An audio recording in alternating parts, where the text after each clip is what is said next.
Ready to take your favorite WagerTalk handicappers wherever you travel this football season? The WagerTalk TV app is now live for phones, tablets, smart TVs, and streaming platforms. Tune into your favorite shows like WagerTalk Today, Bet on It, and the Opening Line Report, plus browse through our extensive library of sports betting tips. Create your personal playlist of betting tip videos to help you prepare for the upcoming season, and set notifications to alert you when new content is added.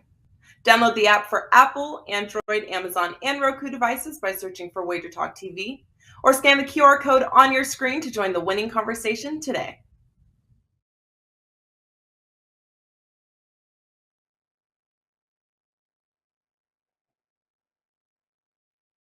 Welcome, everyone, to Inside the Distance. I am Andy Lang from WagerTalk.com. Joined with me is Kyle Anthony from WagerTalk.com.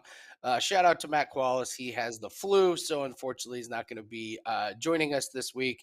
I've had a little issue of my own. Just came out of eye surgery yesterday, so Kyle and I are going to break down some fights for you. It won't be our normal format, but we're here to give out some winners and get you guys ready to make some money this weekend. Kyle, you and I had some messages about a pretty hilarious way to look at what did we learn from the last event. And I think we're going in the exact same direction. So let's take a little trip to the classroom and find out what can we take away and what did we learn from the last event. So you start us off. What did you learn from the last event? Well, what I learned is that you can't cap fighters that don't give a shit about their career. And I'm only talking about Kevin. I don't want top control Holland. I mean, listen, this was a situation where Holland had spots. You know, when we look at this fight, you kind of see, you know, everyone's kind of talking about this anyway, but you kind of see what happened. And early, I thought that Holland was doing the right things, working on the outside. You know, have Thompson, who's a guy that's going to be good at range, karate guy, as we all know, good footwork, distance management. And Holland was doing some good things. He was staying at range. He was slapping at the legs, working the jab, keeping the range with his reach advantage. All these things he was starting to do. But once he had rocked him and he really hit Thompson square in the face, you know, rocked him, looked like this was really going to be the turning point of the fight, or really when he could take advantage of it, momentum going his way. But he just didn't want the top control. You know, there were points where he went down, Thompson went down, he had the opportunity. And I'm not saying that Holland would automatically win the fight. There's definitely no, you know, but after rocking him, and I think it was, maybe two or three, I think two times that Holland had the opportunity to work the top control, keep him there. And I think that would have been a great spot for him. And, you know, when you've got a guy who his main path, not even his main path, probably his only path to victory for Thompson is on the feet, is working on the feet, working at range. And Holland was just not interested in it. It was a weird situation. I mean, it's frustrating. You can't cap that. It's almost like, you know, when you've got a guy who's just a, you know, maybe he's a grappler, maybe he's a pure grappler, and he's not taking shot. He's not taking those takedown opportunities. He's staying at range. He's working his jab, and he's not looking for these takedowns. That can be frustrating. You know, there's only so much we can do as sports handicappers, whatever sport you're looking at. You got to look at data. You got to look at past performances, and then you're making your best estimate on what could happen. What's the most possibility?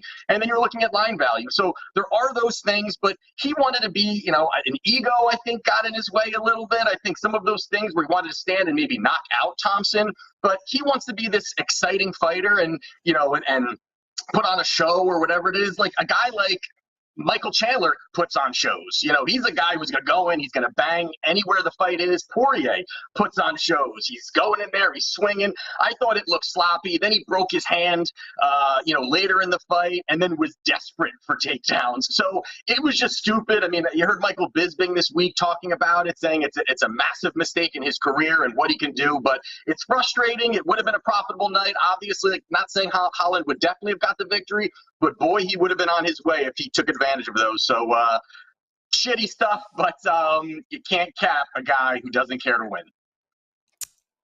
You mentioned ego. You mentioned not wrestling when he should have. You mentioned trying to put on a show. I would like to talk about Mark Diakese, who did almost the exact same thing. I don't understand the approach to that fight. I don't understand this guy. I don't understand his corner. You take a look at him. He lost to Fiziev and he lost to Alves and Alves. And, you know, his career was he's looking at that third loss, which is a big deal in the UFC. You get that third and fourth loss and you're gone. So what does he do? He comes out against Borshev and just takes him down for the entire fight. Wasn't exciting, but he gets the finish. He fights Hadzovic and takes him down. And what do you know? Gets the win. So now he's got 2 wins in a row with the exact same style, which is taking your opponent down and winning the rounds. Now, you can work on getting more exciting. Like, you can work on your submission game. You can work on ground and pound. But I don't know why you would abandon your takedown game for the entire fight when you're fighting Michael Johnson, who really can't stop takedowns. He was 0 for 5 with takedowns, but when you watch D. Casey try and do the takedowns, they were half-assed. He didn't work towards them. He was trying to put on a show on the feet, which is Michael Johnson's only path to victory, which is if it stands and stays on the feet. And then just to cap it all off, D. Casey, while they're reading the scores, is smiling like he won the fight and is just stunned when his showboating and his laughing and his joking and his not taking the fight seriously cost him a win. This was Michael Johnson who was on the verge of being cut. If Johnson loses this fight, he's probably not fighting in UFC again. So D. Casey blew a shot at a 3-fight win streak. He set himself back big time because he looked like a fool. And I saw somebody say something about like, well, maybe UFC, told him if you don't put on an exciting fight, we're not giving you another contract. Well, if you don't win, you're not going to get another contract. So it was a massive blunder by D. Casey and by Holland. Very frustrating to watch those two not take advantage of them. I guess the upside for Holland and for Holland, at least he was in an amazing fight. The D. Casey Johnson fight, no one remembers or cares about that one. But 2 guys that lost fights that should have won, Kyle. And it's really, really hard to imagine at the highest level UFC, you would have 2 guys on the same card not take winning. And even Johnson, his boxing, his boxing is pretty damn good. So it's like, what are you thinking? What is he thinking? Not even more pushing that. And to your point, you've seen Johnson just get, ragdolled in certain spots and only look to box.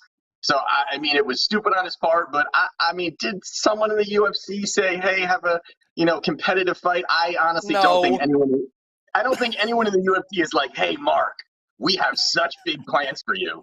We need you to put on this high-level striking. Nobody cares.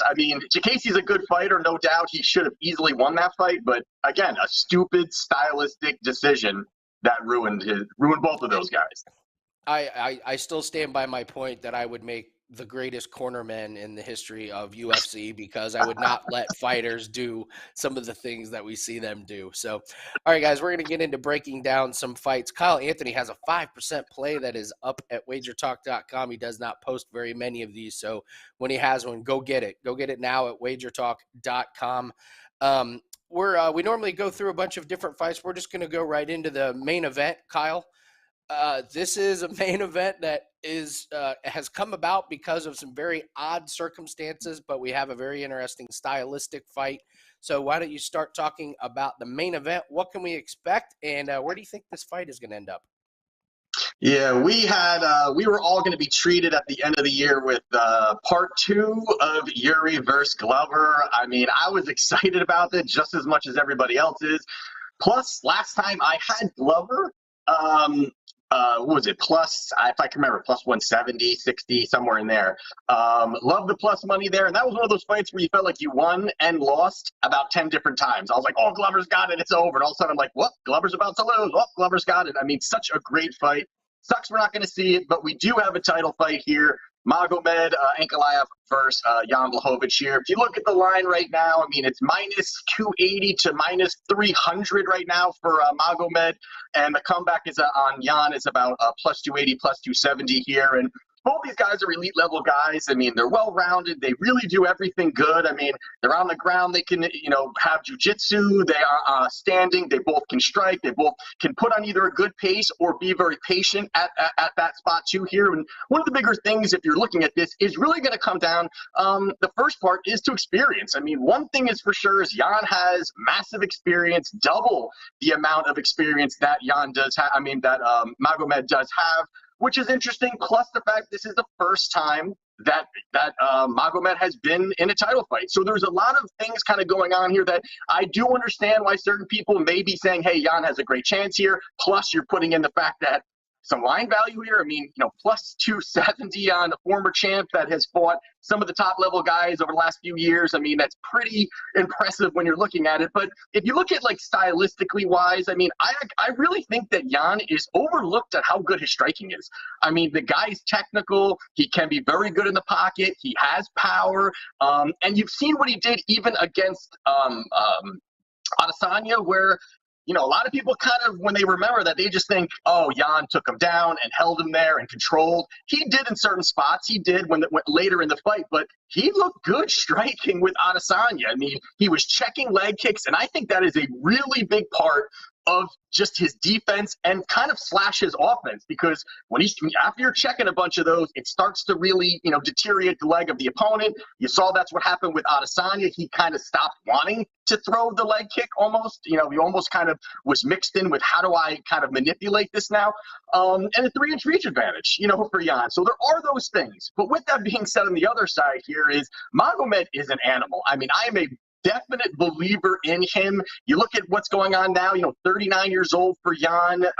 That's not ancient when it comes to this division, but also Magomed is pretty much in his prime at this point. And when you're looking at the vulnerabilities of really what, Jan has, and I think the biggest vulnerability for him is the grappling. I think that's really where we've seen even a guy like Alexander Rakic, who isn't this high-level grappler, was able to take Jan down, control him, keep him there for a little bit, even though the whole thing happened with the injury and all that stuff later on. Rakic was able to do that. Glover was able to do that. And if Magomed can do that, and he can kind of get that top control, keep him there, I think he chips away on the scorecards. And, a lot of times you see Jan is just comfortable at guard. He kind of sits in it. He's kind of, almost fine kind of laying on his back, staying there, and he can give up rounds that way. But the way that I kind of look at this fight and how it kind of plays out for the most part is that I really think how risk adverse Magomed is really pushes this fight further than I think a lot of people are kind of looking at it. And I think that both of these guys, including checking the leg kicks, including how both these guys can at times have a slower pace, be risk adverse, be patient, I think that's kind of where it goes. Plus the fact I think that Magomed does get some of these takedowns, keep control time, keep him there as well too. So in this spot here, again, it's minus 300, minus 280, whatever it is for Magomed. I really think that this is a spot where the fight has length.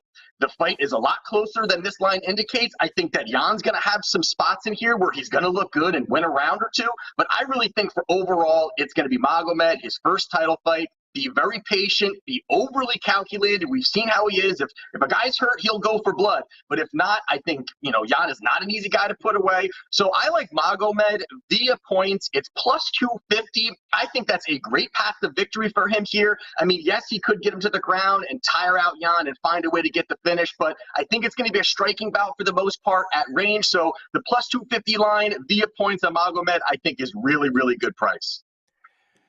Yeah, I mean, you look at the last 4 fights for Ankalaev. I mean, only one of them was finished, and that was because of an injury to Anthony Smith. So, and there's a 5-rounder in there as well with Thiago Santos. So, yeah, all sides point to a fight going the distance, and when you get that plus money on that by point, especially at plus 250, that's a really, really good look there, Kyle.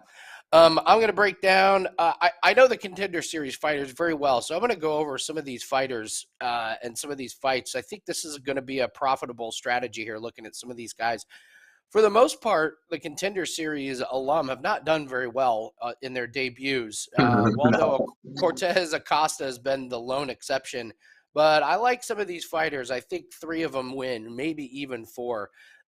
Cameron Simon is facing Steven Kozlov. Now, he was going to be one that was going to get ragdolled until his opponent dropped out. Now he might be the one doing the ragdolling. He's getting Steven Kozlov, who is just a low-level fighter. I don't know if you saw this, Kyle. His camp took down all their videos off of YouTube, so they're playing cerebral.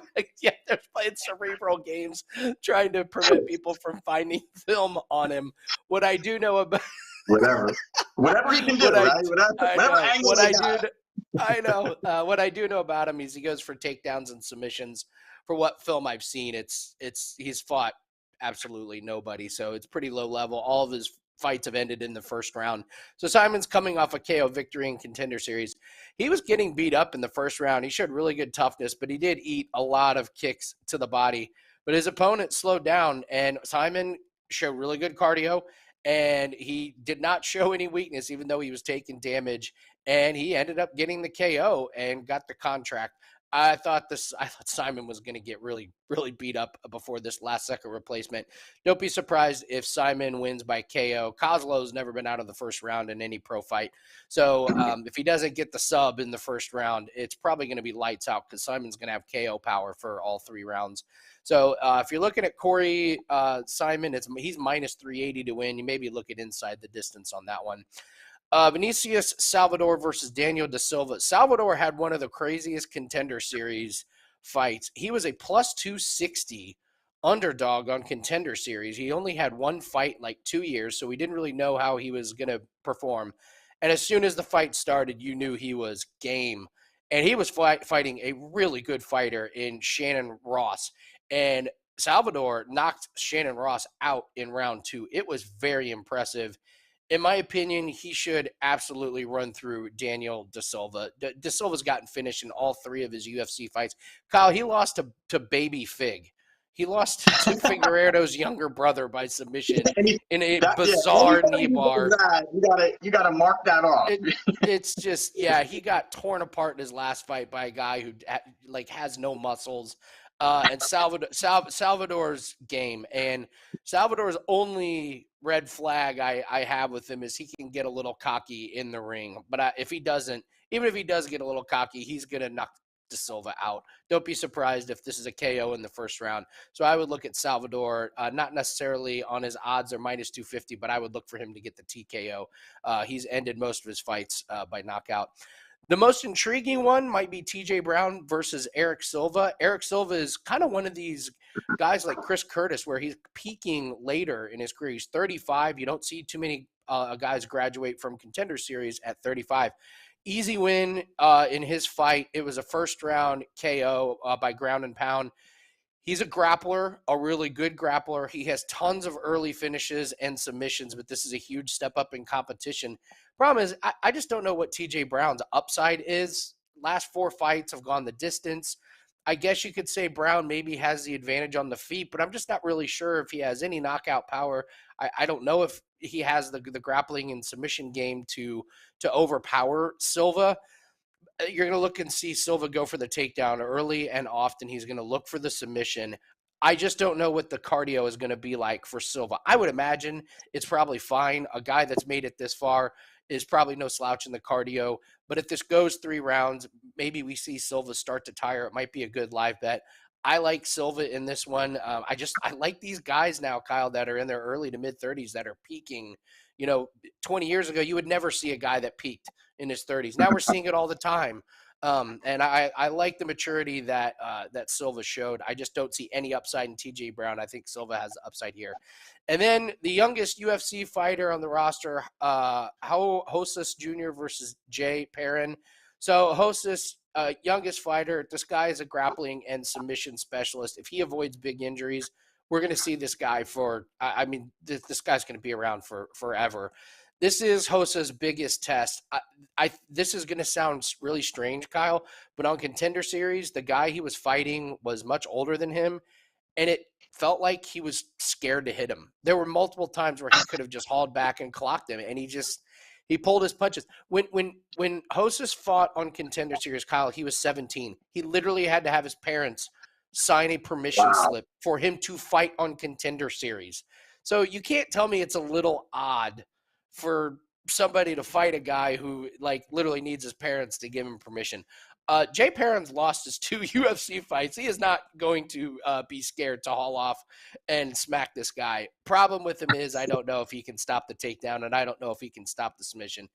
This guy has the submission and grappling game of a guy that's in his prime, and this guy's only 18.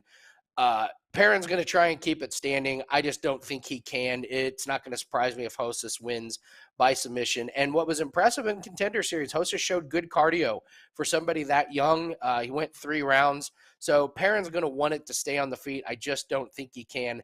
if there is going to be an upset for a Contender series, I think it's going to be this one, because I think this is the biggest step up for Hosses, and Perrin can land some shots on the feet. Perrin's going to be swinging for a knockout because he desperately needs a win. So the motivation side is on the side of Perrin. But I like Cameron Simon to win. I like Salvador to get the TKO. I do like Silva. We're a little worried about his cardio that we haven't seen, but then I like Hosses to win. But don't be surprised if Perrin pulls the upset there. So. All right, let's break down one more fight. Kyle, talk about the co-main event. Not going to be, certainly not short of hype for this one this week, as one of these fighters has made some waves, and it's the obvious one. So talk to us about the co-main that we're going to see this Saturday. Yeah, we got Paddy the Batty, who's minus 275. He's going against Jared Gordon, who's the comeback at plus 210. And we all know this is the Paddy show. The co-main event is the Paddy show. They need, UFC needs more cash cows, more hype trains, more mouthpieces, more people to build up fights. And he has really fit the bill when it comes to all of those things. And this is a guy that Paddy called out. Paddy wanted this fight with him, so I already think that they see something that they can feel that they can expose him, and he got the fight he wanted. Of course he's going to get it, so they're bringing him up slow. It's made a lot of sense, but this is the toughest fight by far that Paddy has had in his career, without a doubt. He's 3-0 in the UFC. He has 3 straight finishes, 2 in the first round, 1 in the second round, and, he does get knocked a little bit for the lower level opponents that he's faced, but that's kind of how it goes. I mean, I know when the mouthpiece starts talking, people want to see him fight these high-level guys, and that's not going to happen for the most part. They're going to bring these guys up a lot slower. They're going to want to, really kind of build them instead of, hey, let's slam them against somebody who is going to be way better than them. But Gordon is tough, and when you look at it stylistically, I mean, the guy's battle-tested. The guy is tough. He's durable. He can pressure you. He's got cardio, and really the path for Gordon is going to be really just grinding it out, getting him in tight, positionally controlling his opponent. And there's not really much upside when it comes to finishing ability or how he's going to get the finish. He's really looking to be positional and keep control of this fight. And when, Paddy on the other side, I know he gets knocked a lot for his striking or those kind of things and leaves his head on the center line, can be hit. I think guys that are going to be ranked or higher than Gordon, there could be a guy in there that's going to take advantage of that. I just don't think that it's Jared Gordon at this point. Again, I think it could be close, but I don't think it's going to be Jared Gordon. And Paddy is slick on the bottom, man. Slick on the ground. He can really, transitional very well. He could seek the back very well. And that's something that we have seen Jared Gordon where he has struggled with, where, he's given up his back in certain spots. But I more or less really look at it as, what's the finishing opportunity for both of these guys? And I think it's almost, I wouldn't say zero, but it's very low for Gordon to get a finish, to find that finish on Paddy. I think he needs to kind of smother him, keep him up against the fence, slow him down, wear him down, because Gordon's going to have that cardio. But on the other side is that, Paddy has 19 victories. 15 of them have been finishes. He's got 11 in the first round. I mean, the guy is definitely a finisher. He will hunt for the finish without a doubt.